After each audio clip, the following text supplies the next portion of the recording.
नमस्कार दोस्तों, सरकारी भर्ती में आपका स्वागत है। दोस्तों, ये विश्व का भूगोल से चैप्टर जो ज्वालामुखी है वहाँ से 60-70 क्वेश्चंस मैं लेके आया हूँ इम्पोर्टेंट, जो कि हर एक एग्ज़ाम में पूछता है। ज्वालामुखी से प्रश्न जो है हर एक एग्ज़ाम में पूछता है।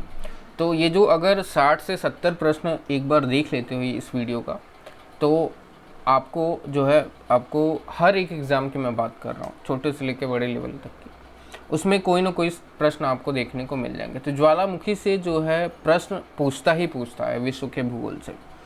और बाकी जो सीरीज़ मेरी चल रही है आप मेरे प्लेलिस्ट में जाके देख सकते हो। सभी के जो है वन लाइनर क्वेश्चंस के जो है क्वेश्चन आंसर्स मैं अपडेट किया हूँ, और जो बच गए होंगे वो भी अपडेट हो जाएंगे बहुत जल्द। ठीक है, सभी विषयों की मैं बात कर रहा हूँ हर एक एग्ज़ाम के लिए। तो चलिए आज का जो क्वेश्चन है वहाँ वो स्टार्ट करते हैं। डाइन क्या है? तो डाइन जो है ज्वालामुखी निर्मित आंतरिक स्थलाकृति है। ठीक है, स्थलाकृति। डाइन क्या है? ज्वालामुखी निर्मित आंतरिक स्थलाकृति है। ठीक है। काल्डेरा संबंधित है किससे? वह है ज्वालामुखी से। वह कौन सा महाद्वीप है जहाँ एक भी ज्वालामुखी नहीं है? तो ऑस्ट्रेलिया है। ऑस्ट्रेलिया, वहाँ पे एक भी ज्वालामुखी नहीं है। अग्निवलय, सर्कल ऑफ फायर किसे कहा जाता है? ये काफ़ी इम्पोर्टेंट है। छोटे छोटे क्वेश्चन से मैक्सिमम लोग जो है उसमें ही कंफ्यूज हो जाते हैं। ठीक है, बड़े क्वेश्चन के पीछे भागते रहते हैं। तो जो छोटे छोटे क्वेश्चंस होते हैं वो भी बहुत ज़्यादा इंपॉर्टेंट होते हैं दोस्तों।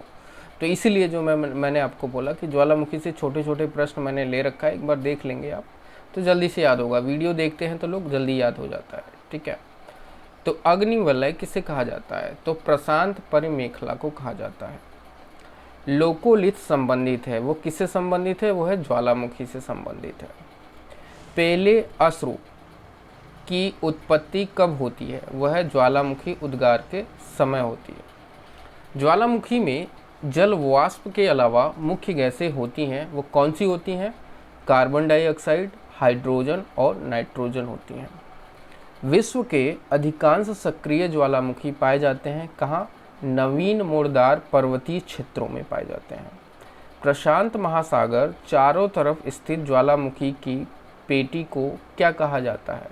वह अग्नि श्रृंखला कहा जाता है। लंबे समय तक शांत रहने के पश्चात विस्फोट होने वाला ज्वालामुखी क्या कहलाता है? वह सुषुप्त ज्वालामुखी कहलाता है।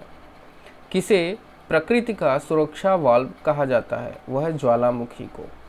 किस ज्वालामुखी में अक्सर उद्गार होती हैं? वह जागृत ज्वालामुखी को। क्रेटर तथा कोल्डोरा स्थलाकृतियाँ किससे संबंधित हैं? वह ज्वालामुखी क्रिया से संबंधित है। कोटोपैक्सी कहाँ स्थित है? वह इक्वाडोर में। ज्वालामुखी की सक्रियता अधिक पाई जाती है कहाँ? जापान में। संसार का सर्वाधिक सक्रिय ज्वालामुखी है वो है किलायू। ज्वालाखंडारश्मि क्या होता है? ये होता है तप्त सैल के टुकड़े और लावा। पेले के बाल का संबंध किस प्रकार के ज्वालामुखी से है? वह है हवाई तुल्य। क्रेटर ज्वालामुखी छिद्र मुख्यतः किस आकृति के होते हैं? वह जो है शंक्वाकार होते हैं। कौन सी गैस ज्वालामुखी उद्देदन के समय नहीं निकलती है?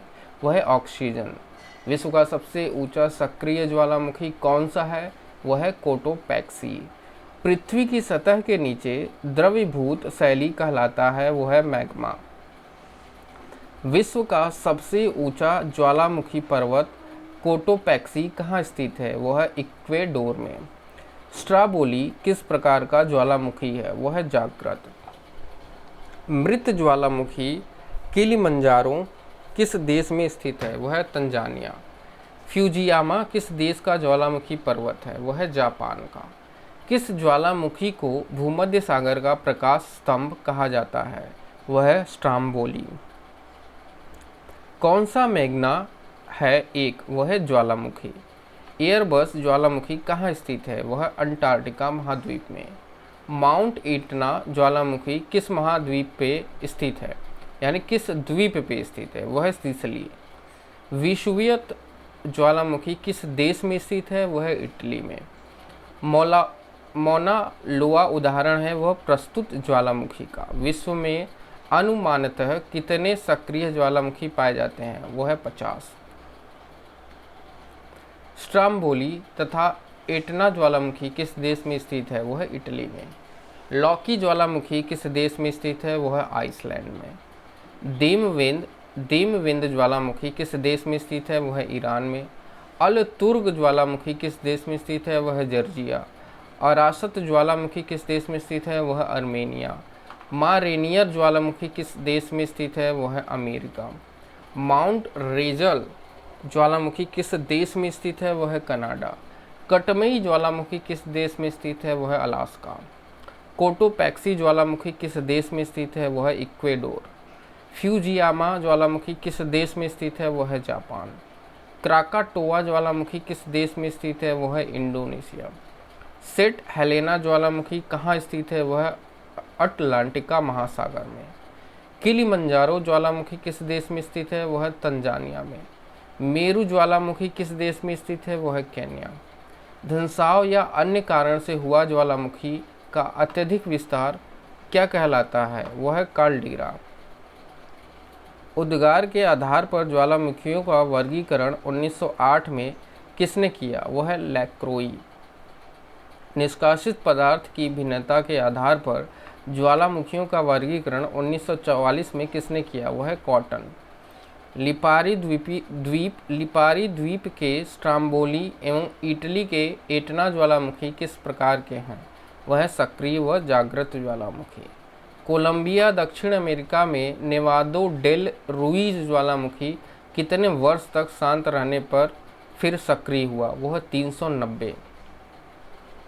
नवंबर 1985 में नेवादो डेल रुइज ज्वालामुखी के सक्रिय होने पर कौन सा नगर नष्ट हो गया था? वह है अरमेरो। बेसाल्ट प्रवाह के अलावा सबसे विशाल ज्वालामुखी कौन सा है? वह है सिल्ड ज्वालामुखी। सिल्ड ज्वालामुखी कहाँ के उदाहरण हैं? वह है हवाई द्वीप के।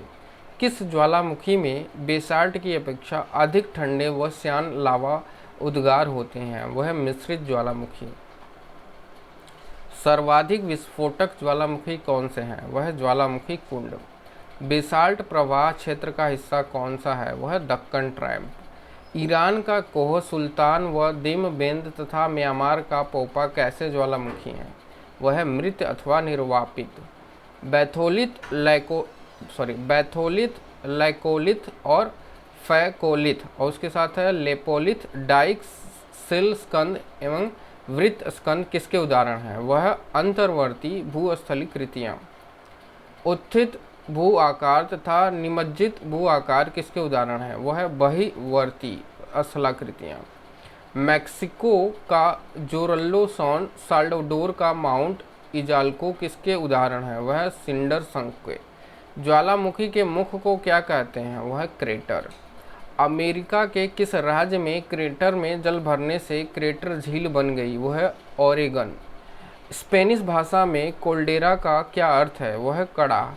तो दोस्तों ये टोटल जो है लगभग 70 के करीब यानी 66 क्वेश्चंस आपको मैंने करा दिए हैं ज्वालामुखी से, और ये आपके हर एग्ज़ाम के लिए जो है काफ़ी इम्पोर्टेंट है, क्योंकि जितने एग्ज़ाम्स अभी तक मैंने देखे हैं 5 साल के जो है पेपर्स उठा के, उनमें मुख्यतः ये सब प्रश्न वहाँ पे कोई ना कोई एग्ज़ाम में मेंशन था। तो वो चीज़ें यहाँ पे अपडेट मैंने किया है जो बार बार पूछे गए हैं 15 सालों में, लगभग 5 सालों में। और ये चीज़ें जो है आप एक बार देख लेना, कोई लंबी वीडियो और ज़्यादा लंबा क्वेश्चन है नहीं, 60-70 के बीच में है। तो आप इसको अगर आप देख लेते हैं, ज्वालामुखी से 1-2 प्रश्न आपके बचते हैं, हर एक एग्ज़ाम में फंस जाएंगे और आप जो है उसमें सही नंबर करके आएंगे, ठीक है। और मेरी पूरी सीरीज़ यहाँ पे मैं प्लेलिस्ट में अपडेट किया हूँ, पूरा देख लीजिएगा आप लोग, ठीक है। और अभी अगर बचा होगा तो भी थोड़े दिन बाद जो है अपडेट हो जाएंगे, सभी विषयों के मैं बात कर रहा हूँ, ठीक है। तो आप एक बार प्लेलिस्ट विजिट करके पूरा देखिए। अगर आप गवर्नमेंट जॉब में रुचि रखते हैं तो आप मेरे चैनल को सब्सक्राइब कर सकते हैं, क्योंकि यहाँ पे आपको स्टडी मटेरियल जैसे आप देख ही सकते हैं, वन लाइनर क्वेश्चंस आप लोगों को जो है तैयारियाँ, ये सारी चीज़ें मैं बिल्कुल फ्री में कराता हूँ इस चैनल पे। और साथ में PDF टेस्ट सीरीज क्विज़ जब आपका एग्ज़ाम नज़दीक होता है तो मैं अपने टेलीग्राम पे कराता रहता हूँ बिल्कुल मुफ्त में। तो आप टेलीग्राम ग्रुप ज़रूर ज्वाइन कर लीजिएगा आप लोग दोस्तों, क्योंकि वहाँ पे जो है सबसे पहले जो कोई न्यूज़ आता है वहाँ पे अपडेट करता हूँ, फिर बाकी यहाँ पे यूट्यूब पे आता है सारी चीज़ों को लेके, ठीक है। तो फटाफट चैनल को सब्सक्राइब कर लीजिए अगर आप गवर्नमेंट जॉब में आपका इंटरेस्ट है। और अगले वीडियो में मैं आपको कुछ और जो है इम्पॉर्टेंट क्वेश्चंस मैं लेके आता हूँ। तो इस वीडियो में बस यही तक, और वीडियो देखने के लिए धन्यवाद। Thank you so much.